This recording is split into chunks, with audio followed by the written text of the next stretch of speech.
Thank you for that introduction, Chancellor Woodson. You all look beautiful. Just the members of Chancellor Woodson, the members of the Board of Trustees, North Carolina State's leaders, members of the University of North Carolina System Board of Governance, faculty members, and NC State staff, parents, siblings, spouses, significant others, grandparents, aunts, uncles, cousins, friends. It is an honor to be with you here today. Thank you for inviting me. And now, members of the class of 2022.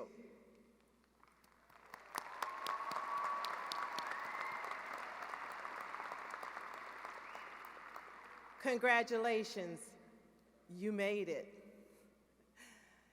I remember my first time to North Carolina State 37 years ago. I know, older than some of you are in the room.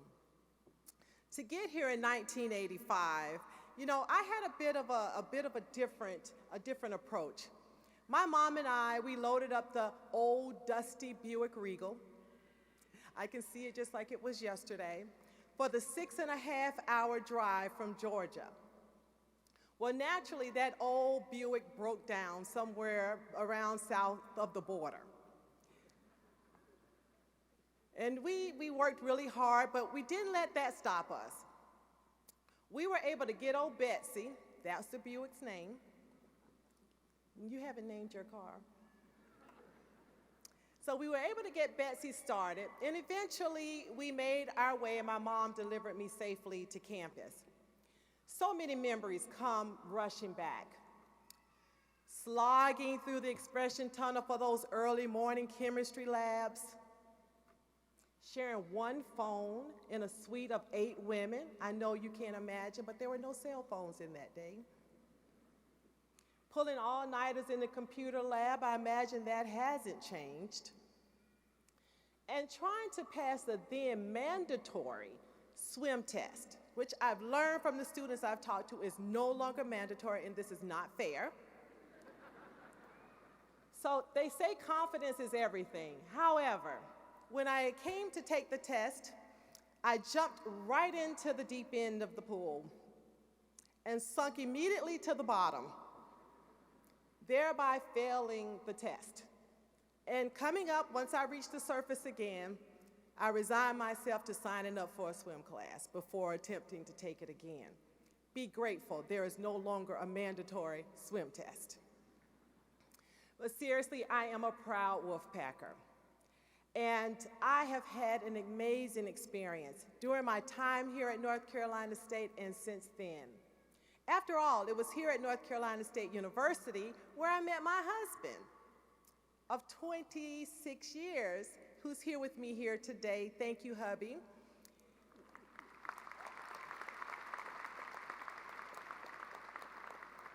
He is an industrial engineer graduate and a former Wolfpacker football player. Go Pack. As Undersecretary and the USDA Chief Scientist, I am fortunate to work with amazing scientists around the globe. For 2 decades, I've found my purpose professionally in public service and agriculture. I'm guessing most of you have been touched personally by agriculture. I know just last year the numbers show that agriculture was the top industry in North Carolina. And across the United States, over 10% of jobs come from agriculture. And of course, we all eat. So yes, you have all been touched by agriculture. I've remained in science because I believe in the quality and the improvement in the quality, availability, and safety of food for all Americans. Our revolutionary research is used by people all over the world. We're helping farmers and our stakeholders meet some incredible challenges. The global population is expected to be over 9 billion by 2050. That's over 1 billion more mouths to feed. And we're constantly challenged to develop new and better breeds and varieties of plants and animals to improve productivity, sustainability, and the safety of ag products. Emerging pests and diseases always loom, just waiting to cause billions of dollars of losses to production. Importantly, we must also strive for well-nourished Americans making health-promoting diet and lifestyle choices. And we're doing all of this against the backdrop of climate change and the critical need to preserve the nation's natural resources. And these are not easy problems to solve. These are big, audacious challenges. Am I pessimistic about our future? Absolutely not. Quite the opposite. I'm optimistic because of you, the graduates. As a former track athlete, I liken it to a relay race. Graduates, we are passing the baton to your generation. With your abundance of energy and your fresh legs, we will get closer to the finish line. You, Gen Z, are an amazing cadre. Your values and the actions you take will drive the change that we need to cure cancer, feed the hungry, protect the environment, achieve social, environmental, and economic justice, and raise and achieve our global ambitions around innovation and discovery. You may be saying, whoa, because in fact, I can look at some of your faces right now, and you're thinking, are you talking to me? How could I possibly make a difference with those huge challenges? And I say, why not you? I've been thinking about what it took for me and what I believe it would take for you to be ready to accept the baton. I've decided today to focus on 3 things. 1, being prepared and open to possibilities. 2, being agile, flexible, and adaptable. And 3, very technical, being a cup, a vessel, being filled by every experience and opportunity in life. So let's take a brief look at each one of these. First, be prepared and open to possibilities. Trust me, when I was sitting where you are in 1989, there was no way I could envision the impact that I could have on the world. Just look at my story. In many ways, I'm an unlikely person to be standing before you today. I was born in Augusta, Georgia. I had my early start in a place called The Bottom. And as you can imagine, it was called The Bottom because there was nowhere to go below that. Persistent poverty still exists there today. My mom, while a divorced single mom, worked hard under tough circumstances to go back to school, break the cycle of poverty, and become a first-generation college graduate. And her expectations of my sisters and I were equally high. I knew that attending college was non-negotiable. It was never in doubt that I would go to college. My mom was going to be sure of that. And you've already heard the story about how old Betsy and that Buick tried to stop us. But my mom delivered on that commitment. Thank you, Mom. While a senior at NCSU, thank you. She's at home watching. Hey, Clyde. And while that senior at NCSU, I had one of the most consequential conversations of my life with Dr. Hassan Jamil. He planted a seed for me about the possibility of attending graduate school. I didn't even know it was a possibility.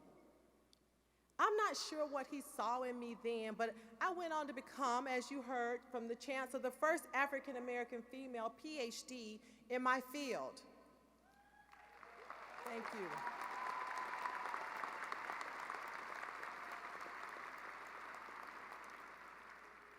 I want to thank Dr. Jamil and another of my professors, Dr. Ho-Min Chang, for continuing to water the seed they planted that day. Both are here with me, and which is so amazing.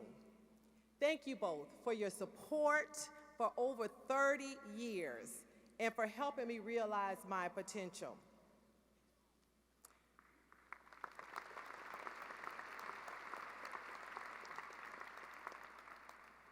Always being open to possibilities led me to say yes when nominated by President Biden 30 years later, and now stand before you as the Chief Scientist of the U.S. Department of Agriculture.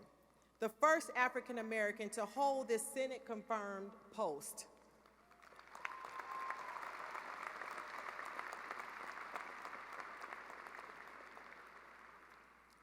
Today marks the beginning of a new transformational phase in your lives. It's a big deal. I challenge you to step boldly into it. You are prepared. NC State has seen to that. I know from personal experience you have a well-rounded education that will serve you well. Graduates, if you take nothing away from me today, please hear this. Just like Dr. Jamil did for me, there are those around you who see things in you that you may not see yourselves. Will you be open to their feedback and the possibilities? Will you be ready to capitalize on the opportunity? Next, be agile, be flexible. There's a great book by Marshall Goldsmith titled, "What Got You Here Won't Get You There." How successful people become even more successful. I highly recommend it. In the book, Goldsmith shares that people who believe they can succeed see opportunities where others see threats. I want to share a personal story with you. It involves high jumping, my specialty as a track and field athlete. In high school, I competed every year at the state level. At one point, I was ranked number 2 in the state of Georgia in the high jump. I did this by using a method called the scissor jump. Anybody ever heard of the scissor jump? Yeah, because nobody uses it anymore. You know, so I went over the bar like a hurdle. So I just pause and I'd run as fast as I can and I'd jump and my feet would just about touch my hand and I'd go over the bar. It was so odd looking that people would just come just to see me jump in the pit. Didn't matter if I won or not. They just wanted to see me do it. And so I was pretty good at it. I did this and then fast forward to North Carolina State University and competing in the Atlantic Coast Conference. To be successful, I was told by my coach that I had to change my entire jumping style. That was not what I wanted to hear. I now had to learn the Fosbury flop. Has anybody heard of the Fosbury flop? Of course you have. So for all of you physics graduates, I don't know where physics is in the house. All right. So for all of you physics graduates, the flop involves a jumper bending his or her back around the bar at the peak of the jump while the center of mass travels under the bar. Okay, so basically backwards. So I had to go from jumping forward, hurdling, to trusting that I could jump backwards. For context, every world record holder since 1980 has used this technique. This is a data-driven, remember I'm a scientist, and tested recommendation. So it must be good, right? Well, I struggled. It was outside of my comfort zone, outside of what got me here in the first place. I felt threatened.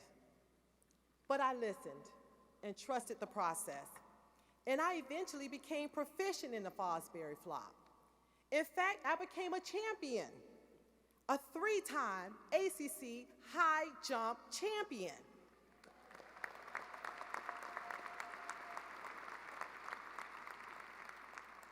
And twice voted North Carolina State's Women Track MVP. So here's my takeaway point.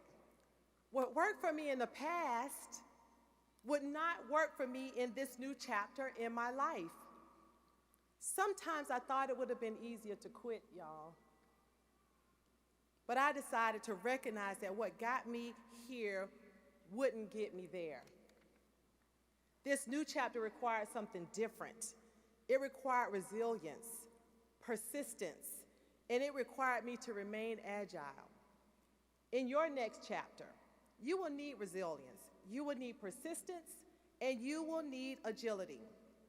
I encourage you to remain flexible, to be open to change, and trust the process, remembering that sometimes what made you successful in one phase of your life will evolve. So 1, be prepared, and 2, be agile. Third, I encourage you to be a cup. Very technical term. Pick a cup, coffee cup, goblet, you decide. Just be an open vessel as you embark upon your next phase. Subscribe to continual personal improvement. Be a lifelong learner. Use every experience to fill your cup just a little bit more. Have you ever heard the Nelson Mandela quote? I never lose. I either win or learn something. I don't lose. I learn from every experience. And you've had and will have many experiences in your life. At 15, I had my first big job promotion. That's right, age 15, don't be jealous. Some of you might be slow on the curve, but 15, I had my first big job promotion from Burger King to Piggly Wiggly.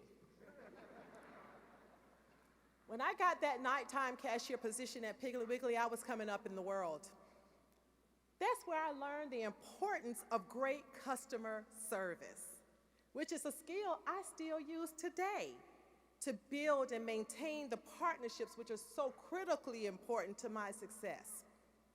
The lessons that I learned from that job at Piggly Wiggly poured into my cup on the path of my continuous learning and personal development. I like to think that every job we have, every challenge we overcome, every new situation we master, these are all learning experiences pouring into our cup. And sometimes our biggest pour, the biggest learning opportunities come disguised as adversity and challenges. Remember, we don't lose, we what? Learn.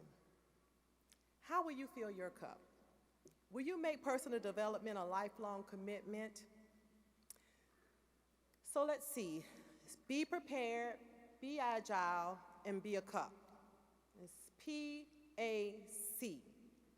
Okay, so in honor of the pack, let's add a K. For the strength of the pack is the wolf, and the strength of the wolf is the... Are you guys awake today? I'm gonna start that again. For the strength of the pack is the wolf, and the strength of the wolf is the... That's right. Thank you. So K is for be kind. The world needs more compassion and grace. Wherever your next chapter takes you, be the light we need to see so desperately in our world. So in a world where you can be anything, be kind. You're a determined generation, a thoughtful generation. You've seen a lot of turmoil and faced a lot of difficulty with determination and compassion. I have great optimism for and faith in your generation. Well, from a kid whose car broke down on the way here to campus my freshman year, to NC State commencement speaker, could I have imagined this day? No. Yet I got this invitation, and I thought, me? Well, am I prepared? You bet. Am I prepared and agile? Yes. Am I a cup? Absolutely. I have a great education, and I'm a continual learner, and personal development has given me the confidence in what I know so that I can remain open to possibilities. So yeah, why not me? See how that works? So by the way, in December 2042, NC State needs a commencement speaker. Why not you? Thank you for listening.